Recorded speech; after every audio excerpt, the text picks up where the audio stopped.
I'm Yigu Liang here at Thorndike Dog Park with A-Dog President Susan Doctorow. Since the temperature gets higher now, what advice would you like to give pet parents to keep their dogs healthy? What's really important is you should not leave your dog in the car. They can get very hot in the car.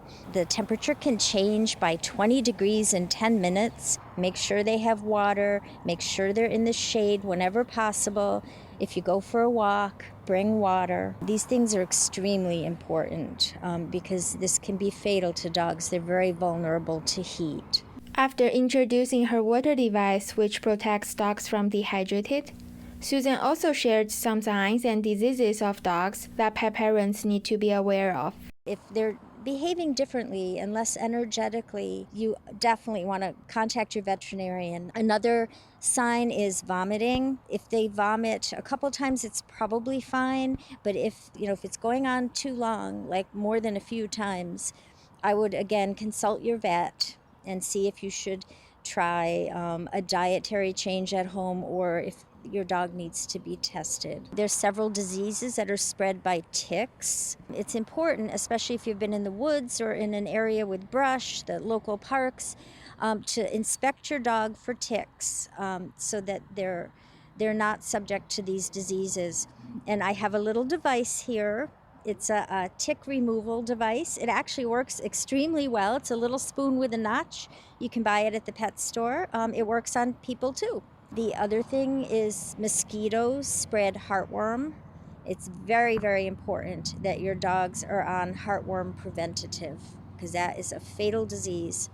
And your vet, I'm sure all of our viewers with dogs are keeping their dogs on monthly heartworm preventative, but this is very important. And summer and walking in the woods is mosquito season, so we want to be careful about that. If you do bring your dogs around water, like brooks and ponds, there's a disease called leptospirosis. And that, too, is a very dangerous disease. And please talk to your vet about it and about the vaccine and whether it's indicated for your dog because it's spread by wildlife in water, bodies of water. So I don't want to scare everybody. Get out there with your dogs, but be careful. Our dog park does allow toys and balls, but there are some dogs who are very safe and playful, but they protect toys and balls, and that's called resource guarding. So please pay attention. If you're playing ball with your dog and somebody says, "My dog is a resource guarder, can you please put the ball away?" Please put the ball away. Thank you, Susan, for talking with us today. Thank you, Yigu. Thank you for inviting me. With A-Dog for Arlington Public News, I'm Yigu Liang.